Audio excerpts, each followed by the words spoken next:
This video is called 5 Simple Hacks for Better Sleep. This video is now video number 6 of this 7-step video series. And in this video I will show you again 5 very simple hacks for better sleep.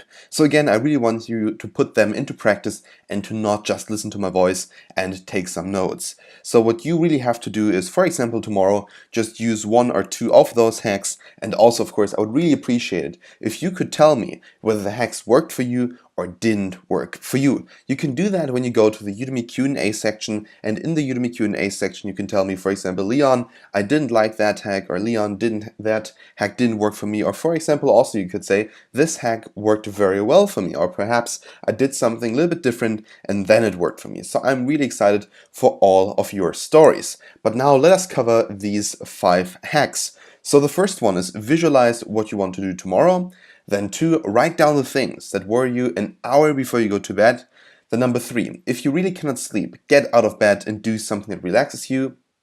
Number 4, get as much sunlight as possible throughout the day. And then number 5, get professional help for your snoring.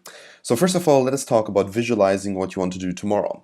And I really mean that you don't just visualize in the sense that you write something down, but rather in the sense that you also, for example, draw a little image, like a little picture. For example, what you could do is you'd just simply take a notebook, and every single day you take 1 page, and on that page you draw what you'll be doing tomorrow. So for example, what you could do is you could say, all right, tomorrow I want to exercise. You could draw some dumbbells. Or when you say, tomorrow I have a huge speech to give, then you could draw an audience. Or when you say, I have to finish some paperwork, then draw some papers. So why should you be drawing? Actually, that is very simple, because before you go to bed, you want to have some kind of relaxation. You want to have to look at things, not really read them or think about them too much, rather just simply throw everything out of your brain, in the sense that you do a process called thought dumping, that you dump all of your thoughts onto that piece of paper. So then number 2, write down things that worry you an hour before you go to bed. So actually this is very simple. I don't mean by that you have to write down the things that worry you like an hour before you go to bed, but rather things that worry you all day and you write them down 1 hour before you go to bed. So just simply do that in order to do that kind of thought dumping. You can use the same page for it, or the back page if you like, in that journal, and believe me, you will feel much more relaxed, because all of these negative thoughts, all of these bad things are now out of your brain, and you can just simply go to bed, rest, relax, and recover.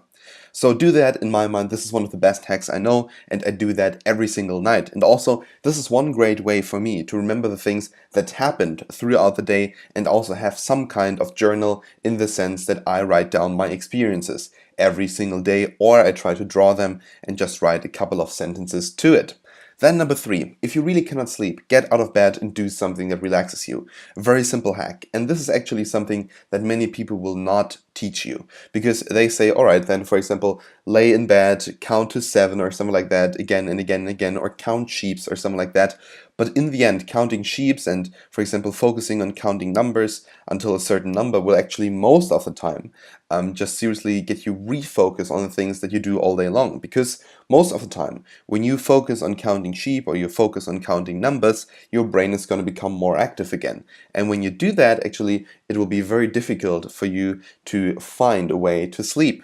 Now, when you do something that is fun for you, for example, you go down to the kitchen, have a snack or something like that, or just read a book for a couple more minutes or watch some TV, you will do something that is more relaxing, and also you will soon discover that you're gonna feel tired, or more tired actually than you would have if you would have if you would have stayed in bed and would have tried to sleep more. Then number 4, get as much sunlight as possible throughout the day. A very simple hack here, but it really increases the production of vitamin D in your body, and that is one great hack how you can just simply find to bed easy. And also this is a great hack for you to increase the quality of your sleep every single night. Then number 5, get professional help for your snoring, and this is probably one of the best hacks, especially for guys, because guys tend to snore like harder than women. And what you need to do is simply get professional help. For example, go to a doctor, talk to that doctor. If the doctor has another contact that could help you, fantastic. Just simply go to a professional, tell them your problem, and believe me, they'll find an answer and also, of course, help for your problem. Because in the end, snoring is not just bad for your sleep, but also bad for the person, for example, laying next to you. So get some professional help when you snore.